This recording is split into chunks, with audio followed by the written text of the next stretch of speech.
Good morning, everyone. Good morning.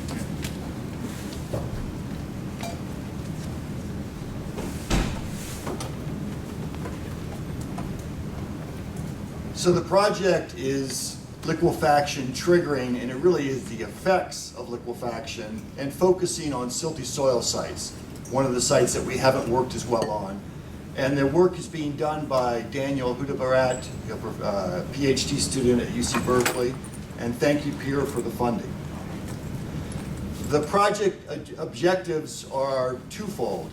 One is to first look at the characteristics. As an engineering geologist, as a geotechnical engineer, look at the characteristics of 55 sites that have been identified as being interesting and well documented, to look at those sites that did or did not produce manifestations of liquefaction during the 2010-2011 Canterbury earthquakes.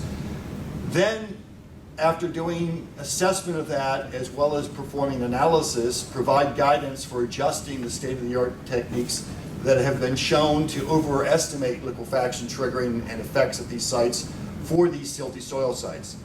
An embedded, implicit, or secondary objective within this is Pedro Arduino has just, with his graduate student, implemented PM4 sand, a very popular, robust model within OpenSeas.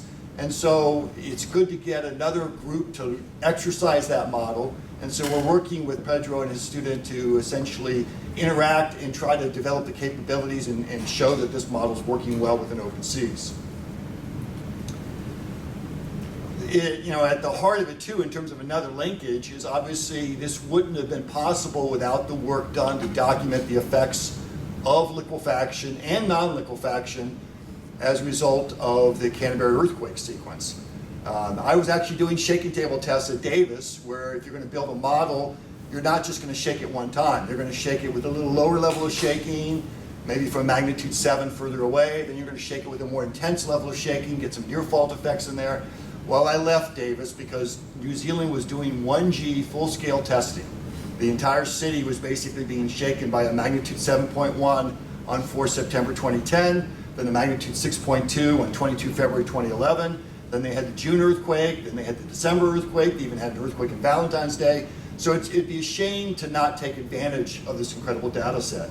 They've actually, talks of big data, they've actually advanced 25,000 CPTs in the ground to document the ground characteristics in Christchurch as a result of that earthquake sequence and the insurance claims.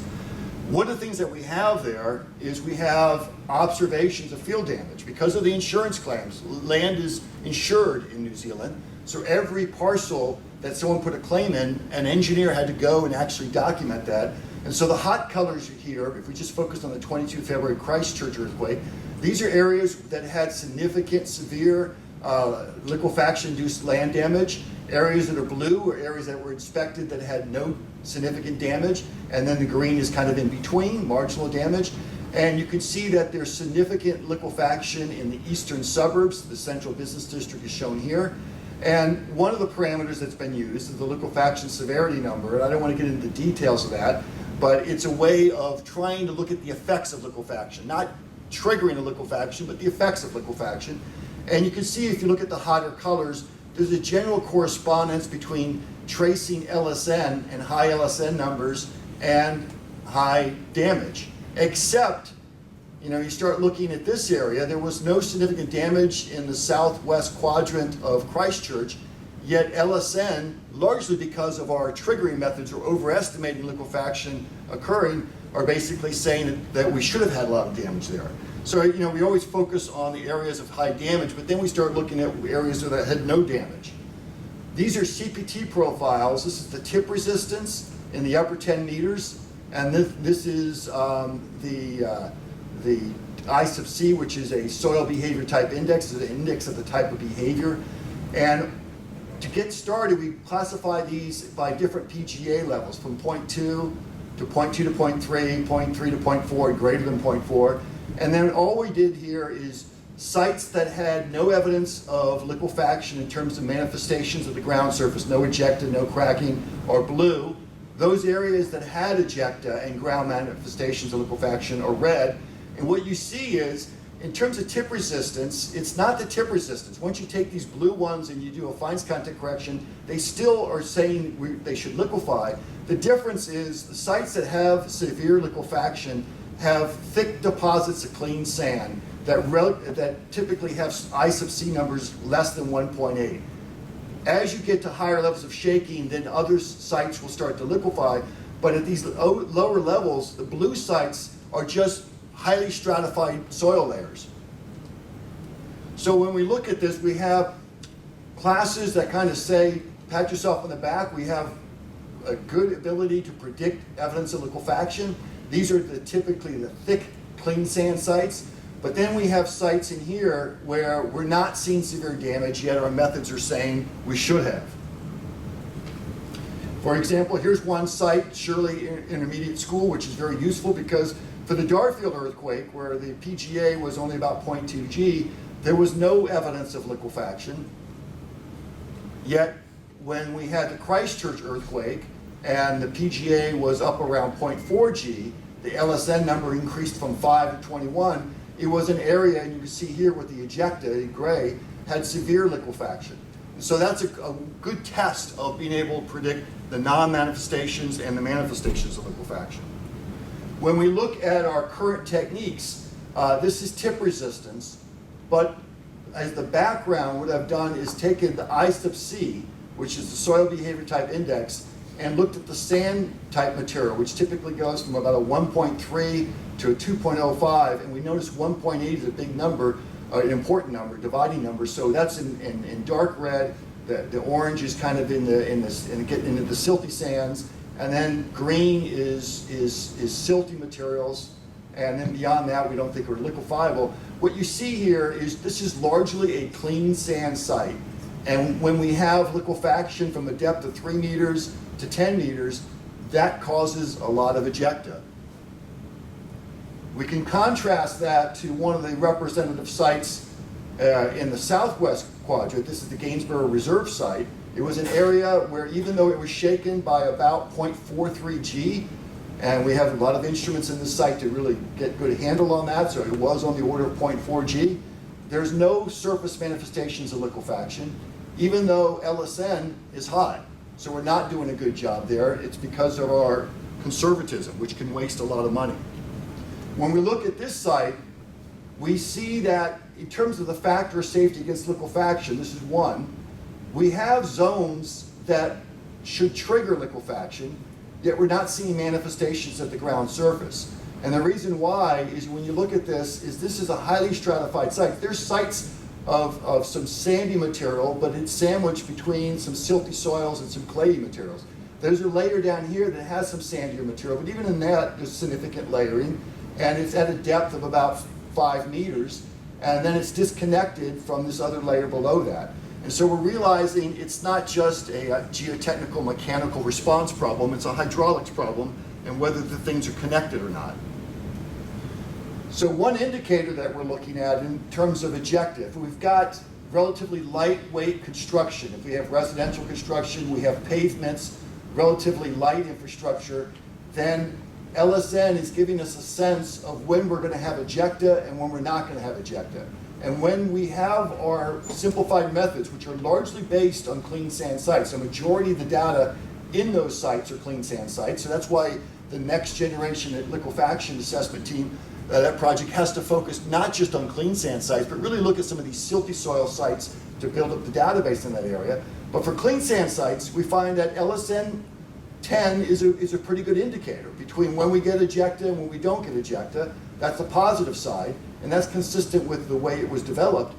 It's not doing a good job of telling us whether we have minor, moderate, or severe. So if we want to understand how much ejected, how much ground failure, we've got a little bit of work to do there. When we get into stratified silty soil sites, because of the overestimation with the triggering methods, the break point has to go up to 25, and we have to make an adjustment on that. So we're going to have to modify these procedures to make them in line with our baseline clean sand sites. A positive aspect is whenever we have a silty soil site, we might have minor ejecta or no ejecta, but even under strong shaking, there wasn't cases of severe manifestations of liquefaction. But these are free field sites, and we need to think about when we have structures, because Adapazarı in Turkey taught us that if you put 4 to 6 story structures or significant bridges at a site, that can change things. And so after looking at the geology, what Daniel's doing now is working with open seas and the PM4 sand model that was just implemented by Pedro Orduno and his student, and starting off with 1D analysis and representing the input shaking at the Rickerton gravel level, and being able to say, can we look at this not just from a mechanics response issue in terms of the mechanical response of the soil with PM4 sand, but can we capture the flow of water and the hydraulic aspects of the liquefaction phenomenon? Before we do that, we're going to replicate some of the stuff that Pedro Orduno and others have done and check that PM4 sand is working well within open seas. For example, Katarina and Ross Boulanger, they did this when it was working within FLAC, and I know that that others have basically looked at this case of Port Island for the 1995 Kobe earthquake. But it's an excellent case history, and it's good to get an independent team that hasn't developed the model or implemented the model within open seas to do these kinds of analysis. And so there's collaboration between what Pedro Orduno and his students are doing and what we're doing, but we're also deliberately independent to see if we can capture the acceleration time history. The recorded is in the black line, the red is what open seas is calculating, and with some good confidence that we are getting the model working within open seas, and it's giving us some good insight into the development of pore pressures, but also very importantly capturing the ground motion for this case history.